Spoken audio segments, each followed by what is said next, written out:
कौमी असम्बली अपनी 5 साला मुद्दत मुकम्मल करने जा रही है। क्या गुज़िश्ता 5 सालों में अवामी मसाइल को हल और उजागर किया गया? डॉन न्यूज़ के नुमाइंदे अब्दुल्ला मोहम्मद की रिपोर्ट।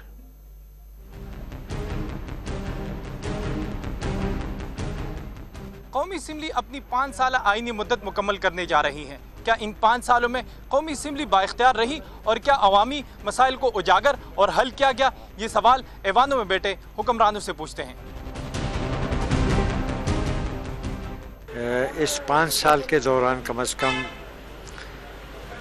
मैं तो कहूँगा कि पार्लियामेंट की कारकर्दगी नहायत मायूस कौन रही। मैं मुतमईन नहीं हूँ। ये 5 साल की जो असम्बली चली है इसमें ज़्यादातर अरसा तो हम लड़ाई झगड़ों में हमने गुजार दिया आपस में। ये सबसे बड़ी कामयाबी हमारी ये है कि ये तीसरी नेशनल असम्बली है जो कि अपनी मुद्दत पूरी कर रही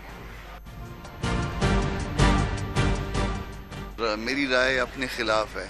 उसकी वजह यह है कि हम उन कुव्वतों के साथ शामिल हैं जो लोगों के हकूक़ जो है उनको नहीं दिला पाए।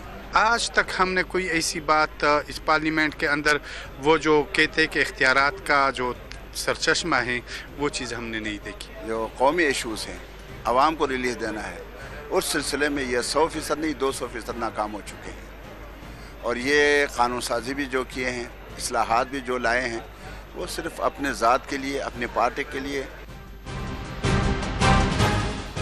कुछ अरकान पार्लियामेंट का कहना है कि गुज़िश्ता 5 साल अवामी मसाइल हल करने की बजाय सियासी तनाव का शिकार रहे, जबकि कुछ अरकान पार्लियामेंट का मानना है कि कौमी असम्बली की 5 साल मुद्दत मुकम्मल करना मुल्क में जमहूरियत के तसलसल के लिए सबसे बड़ी कामयाबी है।